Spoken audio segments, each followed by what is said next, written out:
And so it seems the timeline of horror is ticking ever closer to the present day as we traverse our way across the horror-fueled cosmos. Time is slowly catching up to us. We flick through the 70s, 80s and 90s and finally we're here. The noughties. Do you say the noughties or do you say the zeros? The ooze?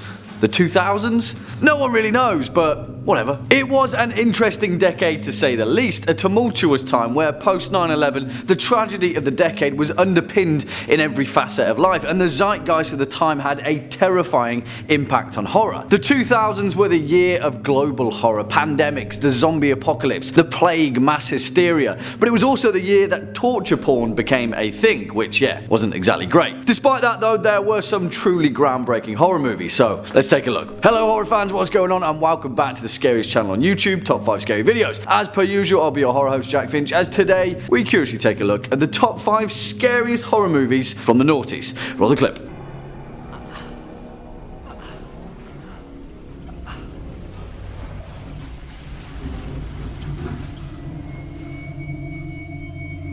For the curious amongst you, that clip was of course from 2004's Saw, because there's no denying the impact that it had on horror following its release and subsequent endless franchise. In my opinion though, there are much better movies that the decade had to offer. Of course, this list is only 5 points, so honourable mentions go to Funny Games, Martyrs, 28 Days Later, The Strangers, House of the Devil, Cherry Fall, Silent Hill, My Bloody Valentine. You get the picture. Kicking off at number 5, Pontypool, 2008.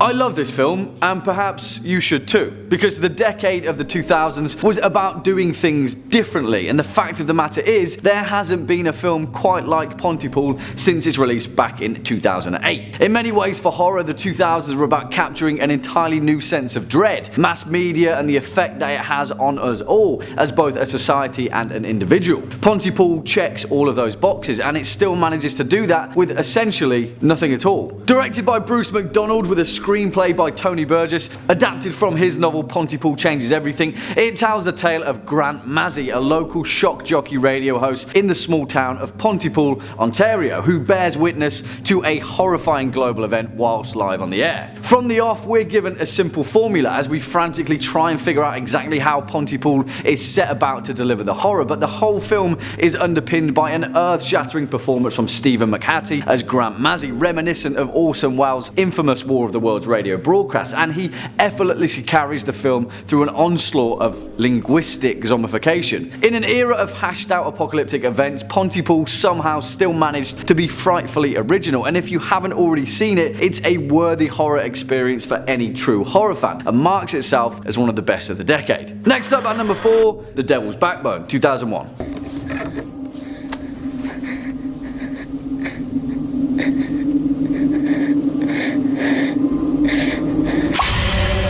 And for me, although Guillermo del Toro delivered many fantastic films throughout the decade, perhaps the truest depiction of horror was in his 2001 release, The Devil's Backbone, a film that stood amongst the likes of The Others, What Lies Beneath, and the remake of The Ring, but in my opinion, blew all of those ghost stories out of the water. In fact, it's perhaps del Toro's truest horror film to date, and instead of relying on his usual terrifying creations of fantasy, the film manages to find a starkly human ghost story in the horrors of the Spanish Civil War. Written and directed by Guillermo del Toro and produced by Pedro Almodovar, The Devil's Backbone tells the tale of an orphanage in Spain in 1939, whilst the final years of Franco's military dictatorship ravages its way across the countryside. The thing is though, much like with Pan's Labyrinth, and despite such a heavy and hard-hitting theme for a horror movie, we experience it all through the eyes of a young boy, Carlos, an orphan whose father died fighting the fascists, and it's at this level that del Toro thematically layers an unrivaled sense of dread and uncertainty, because through his innocence we don't know the implications of the adults in this movie or their role in the war, exactly how a child would fail to understand it. Then add on top of that a terrifying ghost boy and the whole movie quickly becomes a childhood nightmare, literally, and a strangely humanist ghost story that somehow manages to hit the mark on a multitude of levels. It's also just a fantastic movie that delivers some genuinely skin-crawling moments,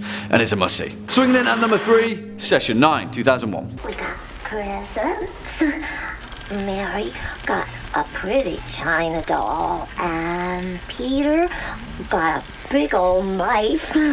When we look through the decade of the 2000s with the lens of horror movies that did things differently, this film somehow managed to find originality in one of the most tried and tested tropes of horror going, the mental asylum, an abandoned mental asylum, as per usual. That's also plagued with deadly asbestos. But please don't go thinking this film is some kind of weird chemical creature feature, because despite ever receiving the critical acclaim it deserves, Session 9 is also perhaps one of the greatest psychological thrillers of the decade. Written and directed by Brad Anderson and Stephen Geverden, Session 9 tells a tale of Gordon, the owner of an asbestos removal company, played by the awesome Peter Mullen, who desperately takes up a contract to clear the abandoned Danvers State Hospital. Now, it's important to note that this film pretty much had no budget whatsoever, but still managed to hide its technical shortcomings through fantastic performances and a well-paced, genuinely intriguing narrative that drip feeds us all the tension that comes with spending your days in an abandoned mental asylum. Now, I don't want to spoil anything about this film, and it's important to experience it start to finish before making your own mind up. But what makes it a fantastic horror film though is while the vast majority of the decade's horror movies were trying their damnedest to gross us out with blood and gore and torture, Session 9 did so much more than that by simply revealing the deep, dark caverns of the human mind. Coming in at number 2, The Descent, 2005.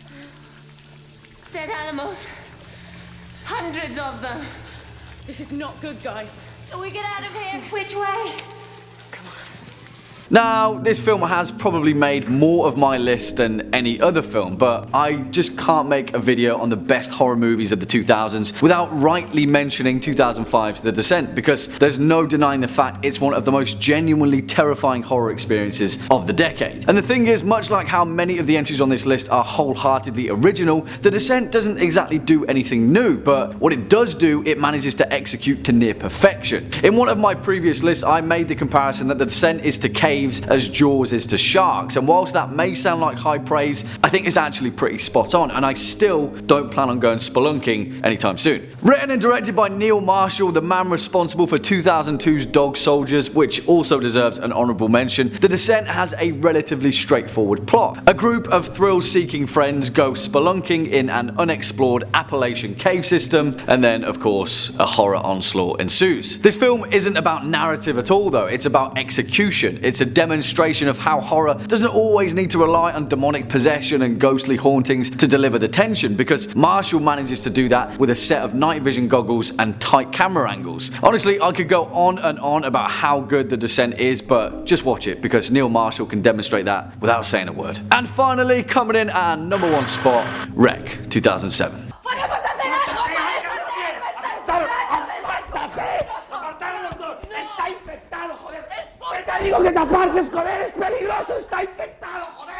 Now, I'm sure that everyone won't agree with this film's placement at the top spot, but for me, in terms of genuinely original horror experiences, 2007's Wreck is like no other, and similar to many entries on this list, it managed to take an otherwise tried and tested horror trope, the found footage genre, and still execute it to absolute horror perfection. And we have to point out exactly how and why that is, and it's simple really. We watch horror movies to be scared senseless, and few films of the decade managed to pull that off quite as well as Wreck. Because although it's not exactly fit for rewatching, on first viewing there is absolutely no denying that Wreck is an unforgettable horror experience, particularly the final act, because I still have that image burned into my brain. Co-written and directed by Spanish horror duo Jaime Balaguer and Paco Plaza, Wreck tells a tale of a Barcelona news reporter Angela and her trusty cameraman Pablo, who are recording a late-night documentary supplement about a Spanish fire crew, but before they know it, things quickly turn south, to say the least. The thing is though, I think what made Wreck so successful is that it managed to strike whilst the iron was hot, riding off of the back of the found footage breakthrough of the Blair Witch Project. Perhaps it was because it's a Spanish language horror, or perhaps because it was just genuinely well executed, but Wreck managed to do something that few films failed to do. It seemed strange, and yet it seemed brand new, a horror-fueled feast for the eyes like no other. This film is fantastic, and it perfectly encapsulated the horror of the decade.